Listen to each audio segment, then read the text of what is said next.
雨は雪、飛び交うホタルはイルミネーション、七夕は夏のクリスマスみたい。黒ずきんの目次へようこそ。夏の扉を叩く音が聞こえる季節になりました。毎年この時期になると、僕が密かに触っているテーマ、エスプリット。忘れ去られたと思っていたエスプリットに、昨年7年ぶりの新規が忽然と舞い降りました。織姫と彦星の幼き日の姿、いよいよマスターデュエルにも実装です。目次です。3章立てにてお送りします。タイムテーブルは動画説明欄から、チャンネル登録、高評価よろしくお願いします。第1章エスプリットとは、エスプリットモンスターは風属性鳥獣属で統一されていて、その最大の特徴は儀式モンスターのスピリットであること。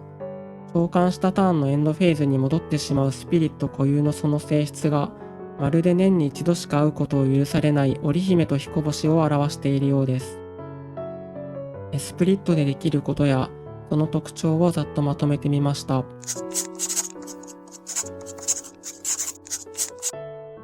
各カードの紹介、展開を通じて詳しく見ていきましょう。キーカードとなるのはフィールド魔法の星合いのひもろぎ。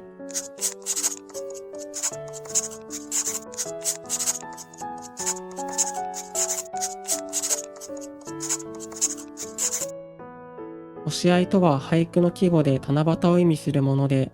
ひもろぎとは神社以外の場所で神様を招請する際に使う臨時のよりしろのこと。丸一効果で場のスピリットをリリースしてデッキ儀式ができるため、儀式召喚の手札要求値を下げるこのデッキの核とも言えます。丸二効果は場の風属性モンスターが手札に戻った際に、相手ターンに儀式召喚するためのカードを確保する効果。エスプリットモンスターは全員スピリットモンスターのため、エンドフェーズに手札に戻る効果がこの丸二効果のトリガーとなります。つまり星合いのひもろぎとエスプリットモンスターを並べることが盤面を作る条件になります。この効果は1ターンに2回まで使えるため、エスプリットモンスターを手札に戻しつつ、儀式魔法を回収、相手ターン儀式ができるようになる星合いの天下をデッキからセットしましょう。星合いの天下は織姫と彦星を相手ターンに出して妨害するためのカードです。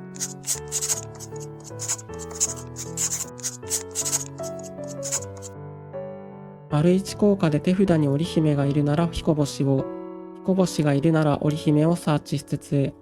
丸二効果で墓地から除外して相手ターン儀式をします。年に一度の仰せを無慈悲にも分かつ天の川。手を伸ばし合う二人の姿が儚くも美しいです。さて、ここで織姫と彦星の登場です。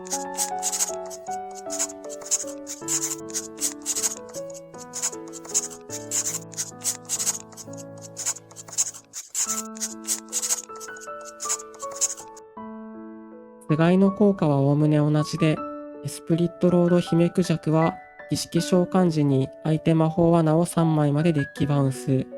スプリットロードヒコクジャクは相手モンスターを3体まで手札バウンスできます。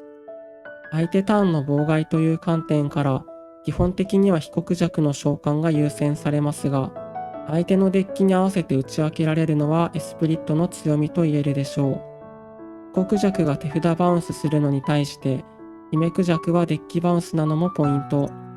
加えてレベル4以下のスピリットモンスターを召喚条件を無視して SS する効果も、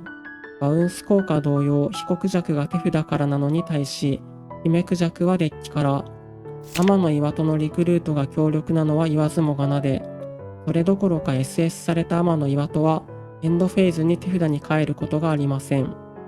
姫クジャク、ヒコクジャクのスピリット共通効果は、おまけでエスプリットトークン2体を生成してくれます。このトークンステータスが比較的高いですし、儀式素材やリンク素材にうってつけのため、何かと使い勝手がいいです。今回マスターデュエルにも新たに実装された幼少期の彼らについてもお話ししておきましょう。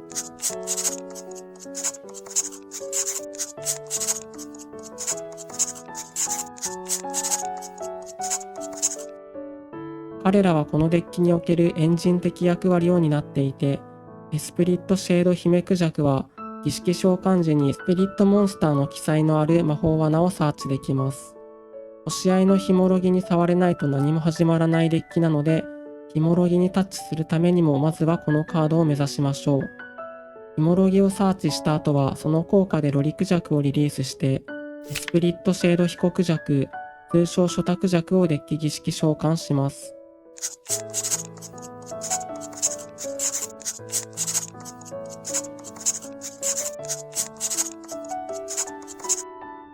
ョタクジャクは儀式召喚した自身をリリースすることで儀式の下準備ができます。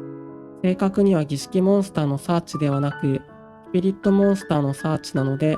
すでに姫クジャク、ヒコクジャク本体に触れている場合は、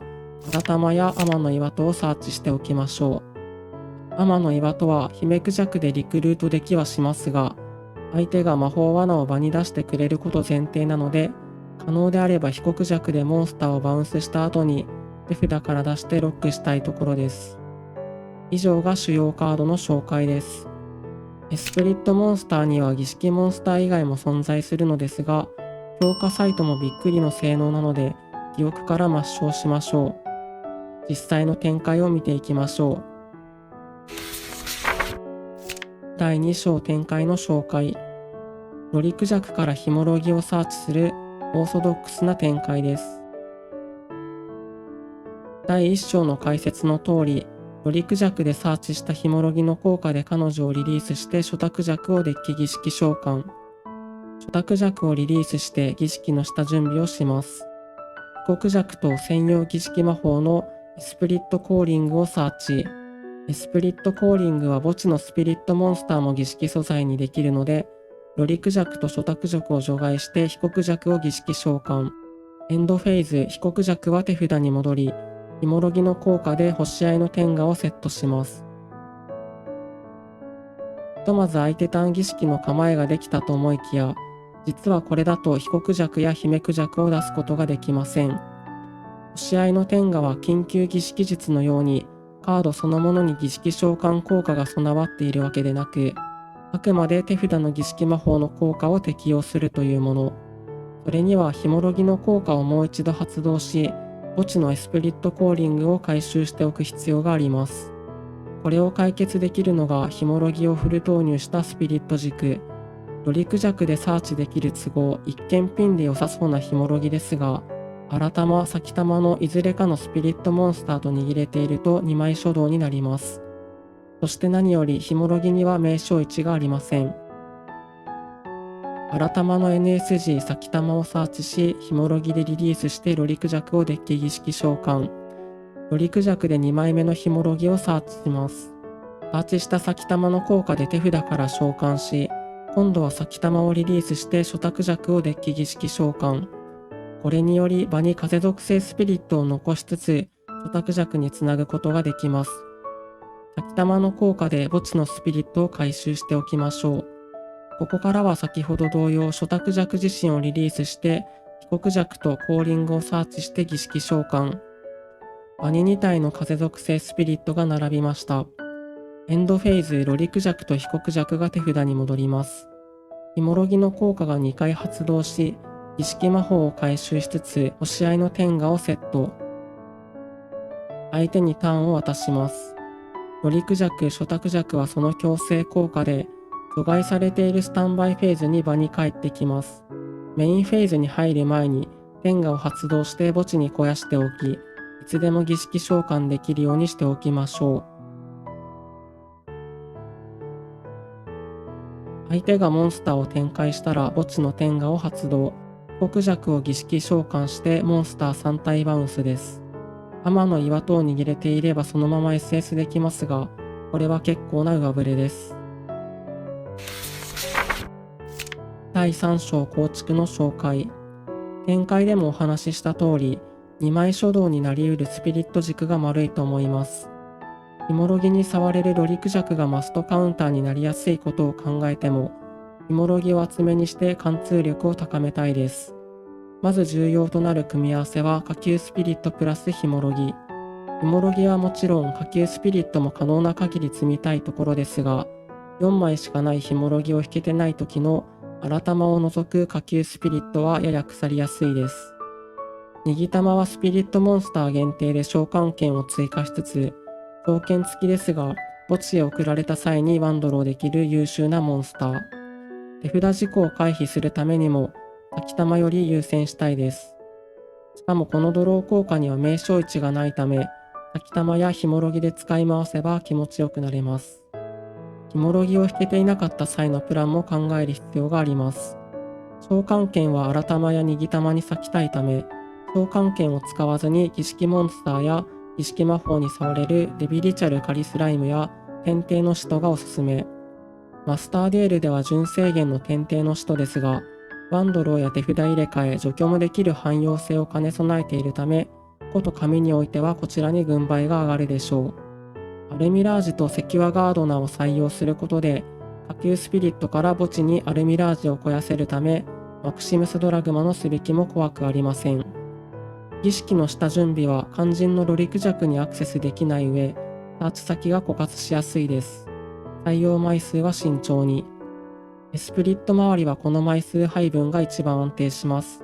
儀式モンスターは基本的にピン刺し、ターチ先が枯渇すると2巡目の天下を場で発動できず、墓地へ送る手段がなくなるため、値引きが比較的嬉しいロリク弱のみ2枚にしています。エスプリットパワースポットやエスプリットヒーリングなど、展開に絡まないテーマパーツはシビアにカット。天の岩戸よりもハーピーの羽吹雪を優先している理由は、その柔軟性です。天の岩戸を場に維持するためには、相手ターン儀式召喚までつなげる必要がありますが、再三お話ししている通り手札要求値が高く、展開も細いです。羽吹雪であれば、ロリク弱に無限ベーラーを打たれた際や、G が飛んできた場合でも妥協盤面を作れます。汎用スロットですが、実質3枚初動のため内に等しいです。これくらい展開に寄せないと事故るのは明白ですし、そもそも展開が通りません。いっそのこと G を抜いて先行に全振りしてもいいかもしれません。エクストラは基本展開には絡まないですが、要所要所で大事になってくるので割とちゃんと考えた方がいいです。天帝固定枠に加えて、新玉しか引けてない時に出すランク4枠。カステルは羽吹雪のトリガーとして採用しています。アルミラージとセキュアガードナーは先ほどお話しした通り、他には少ない妨害数を補うために、新玉と先玉で作るマスカレーナ、儀式デッキ汎用エクストラ枠のクロシープとダイナモンド、トークン4体で立てることができ、相手ターン儀式召喚時にカードを選んで除外できるシュライグなどなど、他プランとしてヒモロギにもっと触りやすくしたい方は、竜の警告、デストルドー、エンシェントフェアリードラゴンのギミックを採用してもいいかもしれません。ヒモロギに触りつつ、エンシェントフェアリーの効果で手札からスピリットを SS すれば、よりク弱展開につなぐことができます。手札要求値が高く、現代遊戯王ではなかなか辛いところがありますが、とにかくデザインが素敵な黒ずきん一押しのテーマを紹介させていただきました。ゴーストリックのハロウィン同様、七夕の都度新規に期待ができるので、スプリットと一緒だと季節の移り変わりが楽しみです。